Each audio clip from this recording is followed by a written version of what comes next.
Greetings, fellow crystal gems. Tiki here. And BlueDragonFive. And hot damn, Dragon, welcome to what might very well be the penultimate recap podcast that we ever do for Steven Universe. Isn't that crazy to think about? Yeah. Of course, the TV movie is coming up in 2 weeks, Dragon. So we're going to have a little bit of a hiatus from covering Steven after this, but before we get to that, we have to cover the latest episode. And man, oh man, Dragon, I don't know. I really, this one is, I definitely see the merits in this one.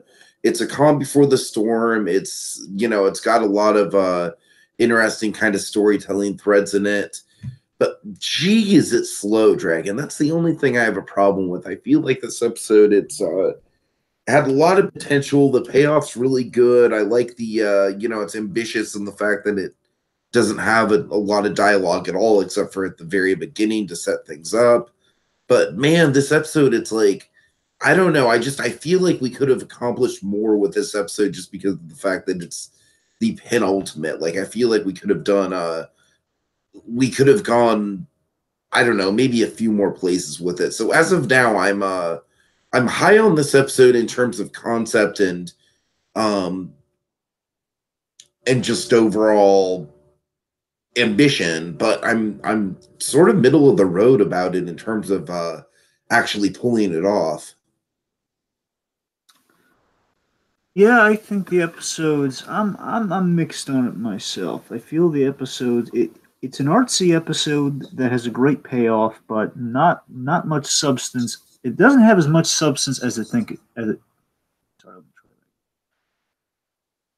I think it's an artsy episode that has a great payoff, but not as much substance as it think it does, as it thinks it has. It really doesn't have as much substance as it's going for there. I feel I mainly mean, in it the was first one of half. those experiences I had watching an artistic work where I was like, yeah, I get what the symbolism is and what you're going for here. I'm just not really connecting with it all that much. I think they were kind of shooting a little. I think they were kind of aiming a little too high on this one.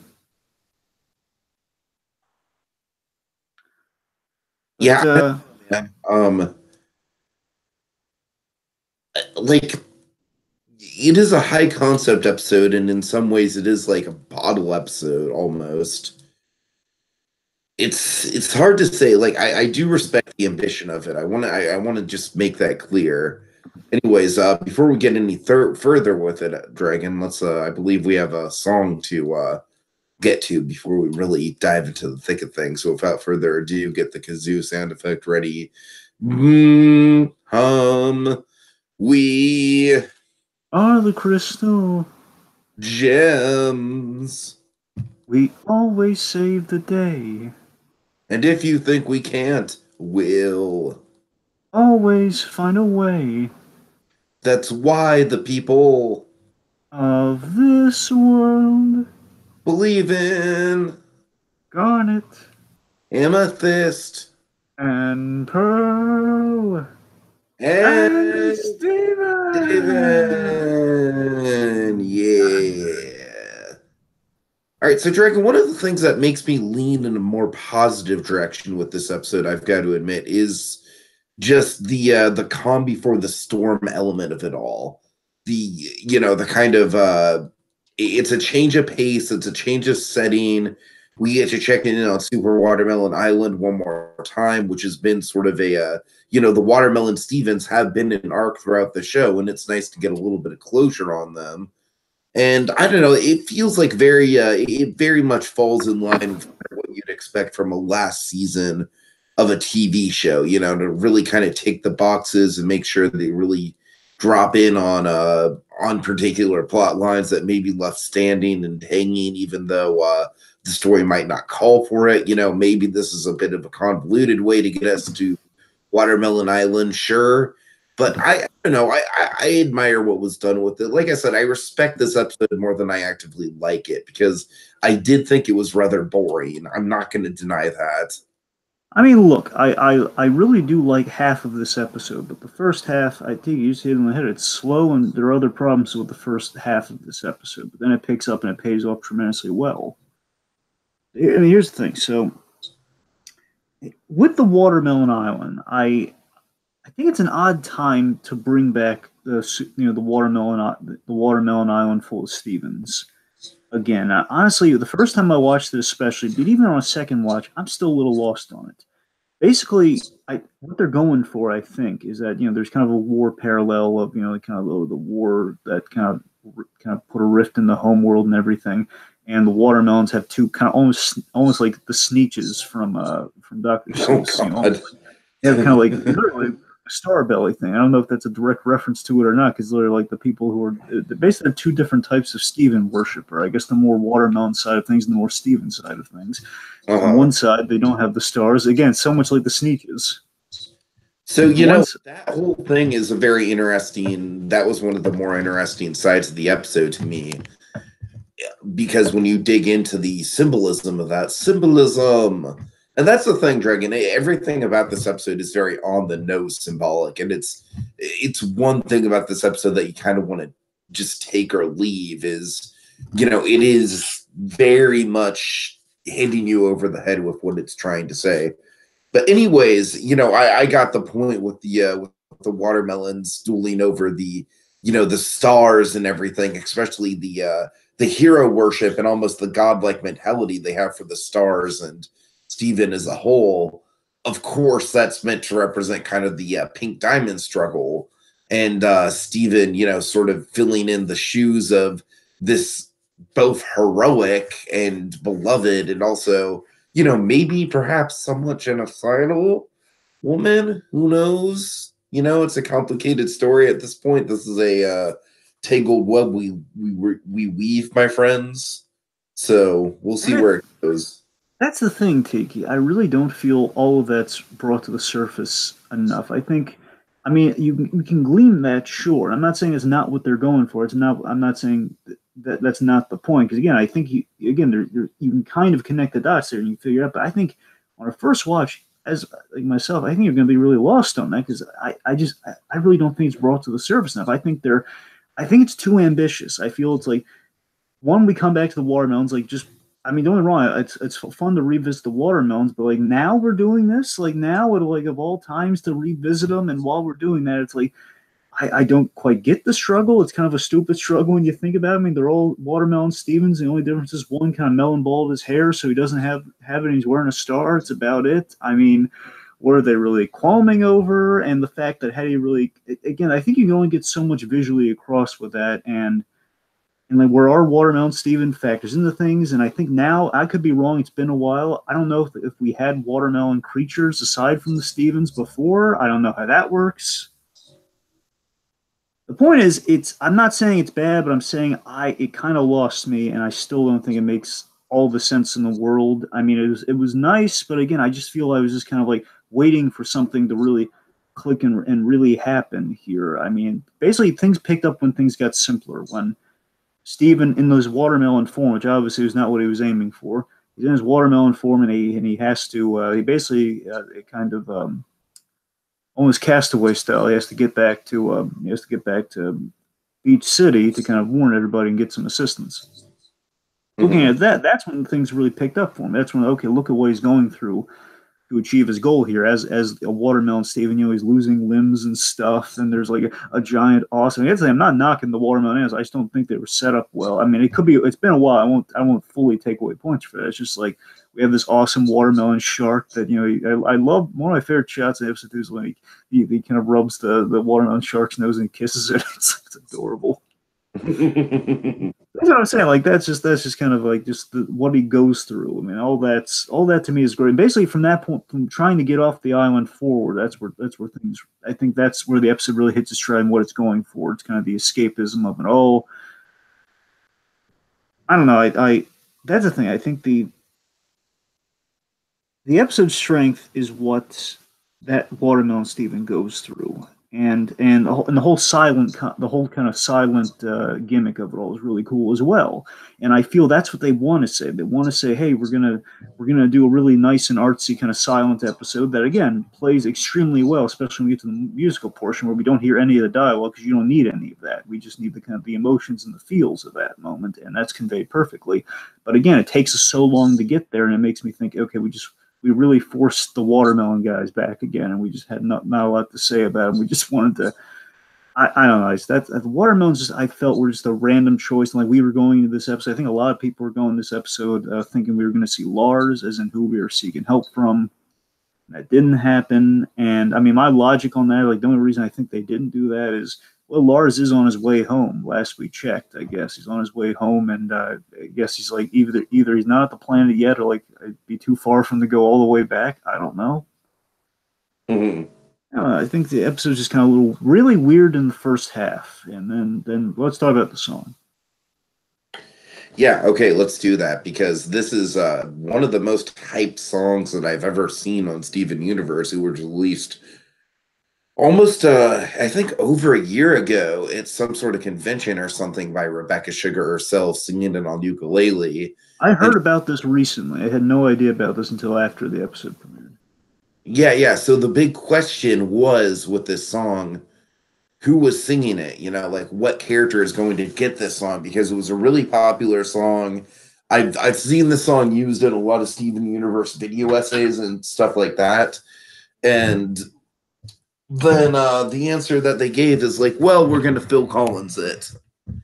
And Dragon, this made a lot of people really upset. I am not in that camp. I thought it worked just fine. It's clearly a song about Steven, I think. Yeah, and of course, I mean, they used the Rebecca Sugar track, didn't they? Yeah, they used the Sugar track, yeah. Yeah, that's I love I don't know about everybody else. I think everybody else would agree with this. I love Rebecca Sugar's singing voice. I really do. I like it.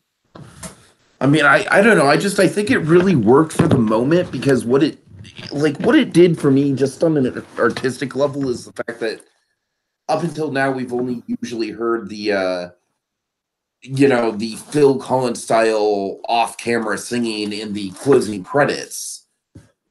But this kind of brings it full circle. This brings it into the actual show. It makes the experience kind of complete. It's like, I'm not saying it's on the same level as this, but it's, it's a little bit like when Breaking Bad made the last, basically scored the last shot of the penultimate episode to the Breaking Bad theme music. You know what I mean? It's kind of, it's sort of like, it sort of feels like that kind of like, all right, everything's sort of coming full circle in the artistic vision for the show in a way. Yes, and of course. Well, yeah, you are making sense, but I think I think we're all still making the big assumption. Again, the smart assumption, the hopeful assumption is that they'll end on a high note, and this would be the last season. Because I want to remind you, I double checked this recently. So apparently, Tiki, the next, roughly 2 weeks from now, I think 2 weeks from now, we're having the big kind of 4-part, basically the big TV finale, if not basically the big TV event, Battle of Heart and Mind. Now, from what I found out, I mean, it really seems that we're having that, and then we're getting a separate Steven Universe movie later on Cartoon Network. Oh dear God! Okay.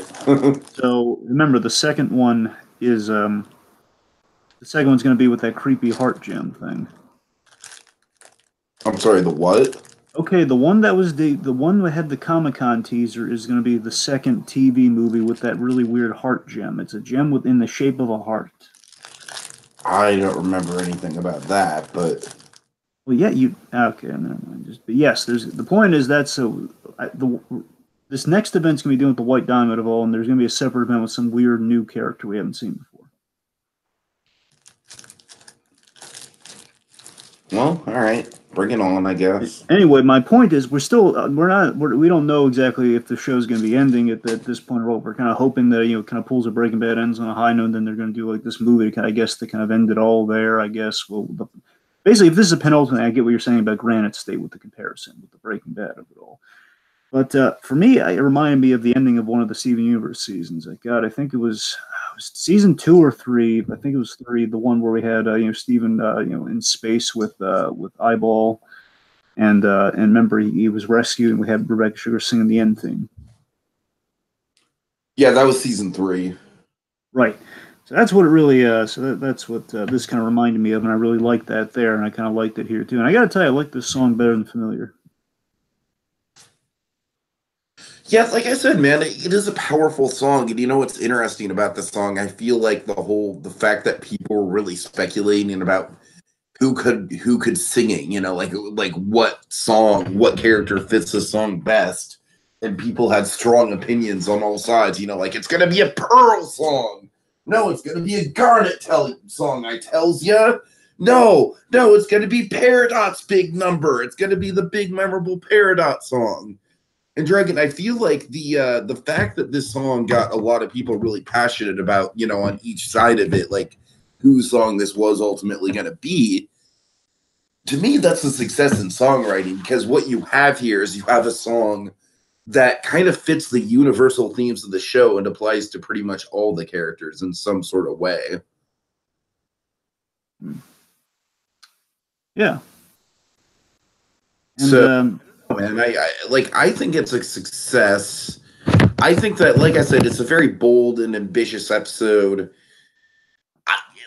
I don't think it's a home run, though. I don't think this is going to be one of the ones where people look back on. I mean, of course, obviously, it's nowhere in the same league as a Mr. Greg or anything like that. It's a perfectly serviceable episode for me. That's kind of, I feel like its biggest strength is also its biggest weakness, Dragon, and that it just goes a little too far with the experimental nature of it. But the experimental nature of it is also what makes it sort of stand out in the canon of the show. So I don't know, man. I'm polarized on it. Like me, myself as a fan, I'm having very mixed opinions on it, like both ways. Like there's some elements of it where I just feel like, man, this is like a slog to sit through. It's like, at least with Ronaldo, I was feeling some sort of emotion. It wasn't a good emotion, but man, I was feeling something. You know what I mean? I'm not saying this episode is anywhere near the as bad as Ronaldo. Don't get me wrong, or Rocknaldo, I should say. But I don't know, man. I feel like all in all, when it all kind of balances out,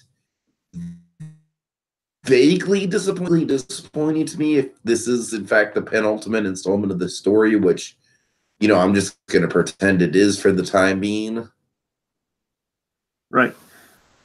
And also, let's reflect on the ending, basically what our big image is here. So in Steven's journey, again, we kind of have the reintroduction of Greg, which kind of felt really emotionally satisfying. That's like the guitar thing we have playing behind the music, too, which is great. So I love that. Yeah, that to me is like the big thing that made the whole episode worth it, was the big dramatic payoff, and like you said, kind of the castaway angle of it all. And another thing is that it does sort of reflect the weird sort of time nature of dreams. It's like it feels like Steven is lost at sea for months. You know what I mean? It's got that kind of like time passing in an oddly slow way in the dream, but very very little time has passed in real life. It's got that kind of like inception quality to it.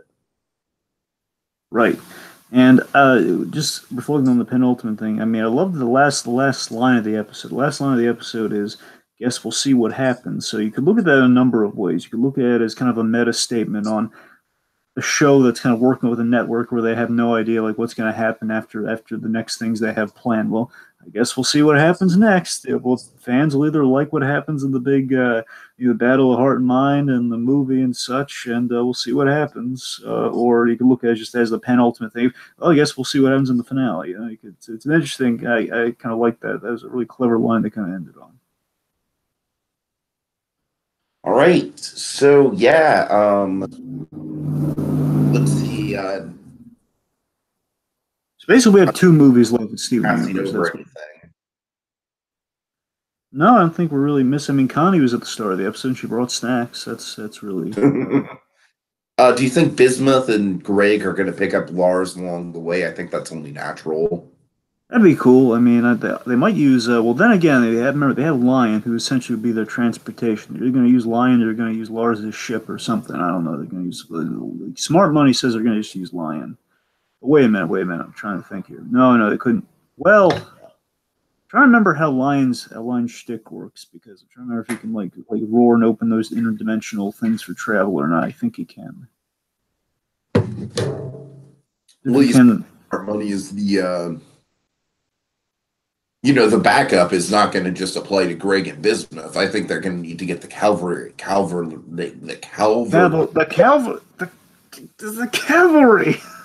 God, man, I have a terrible time saying that word for some reason. They're going to get the troops out, all right? And I think for that reason, we're going to see Peridot. We're going to maybe see them go to the moon to try and get Lapis on board.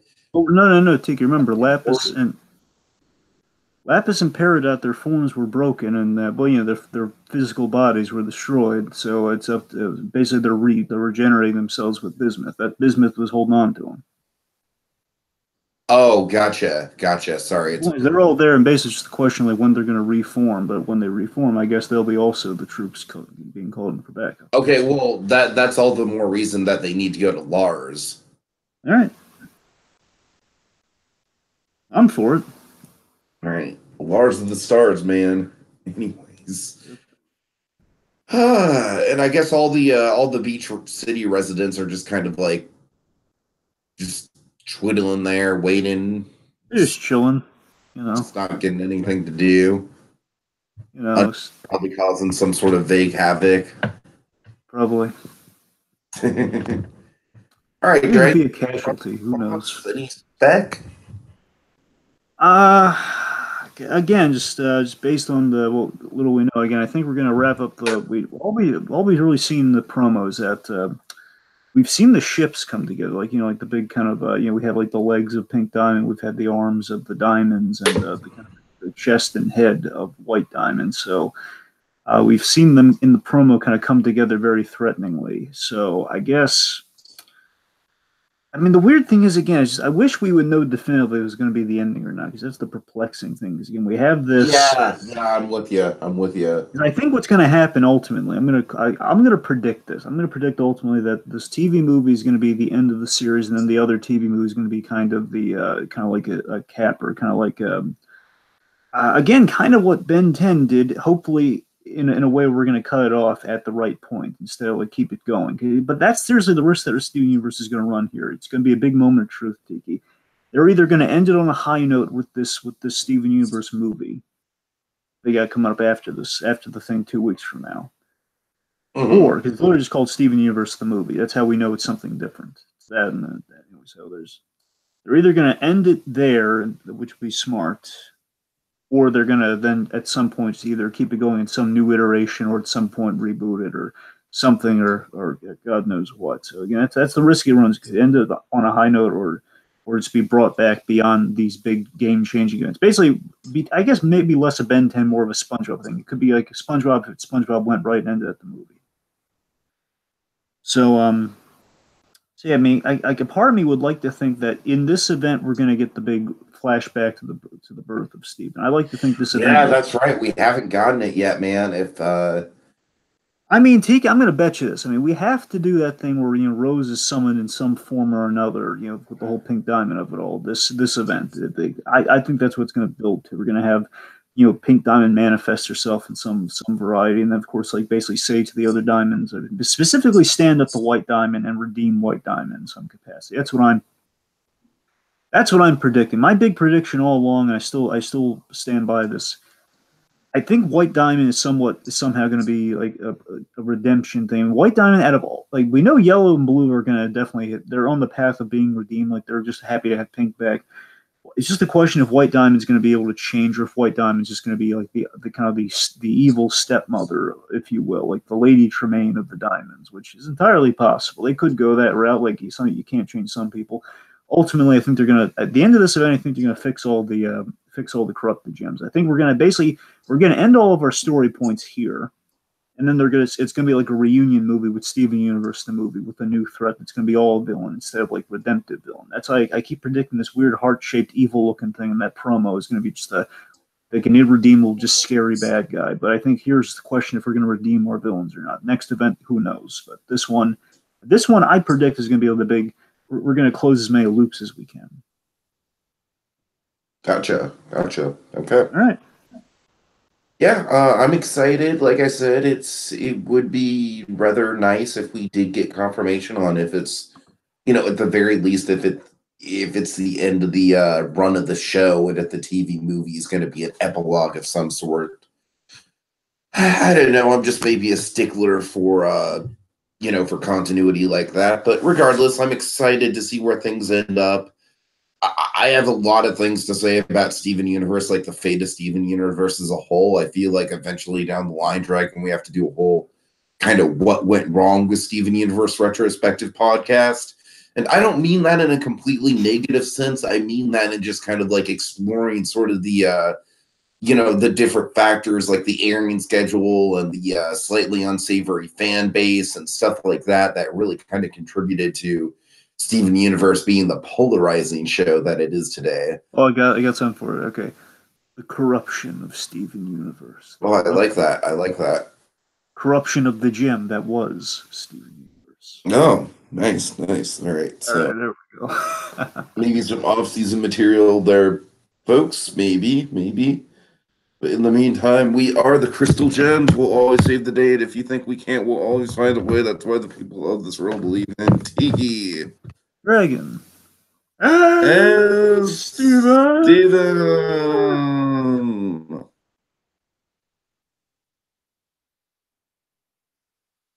Vague watermelon noises.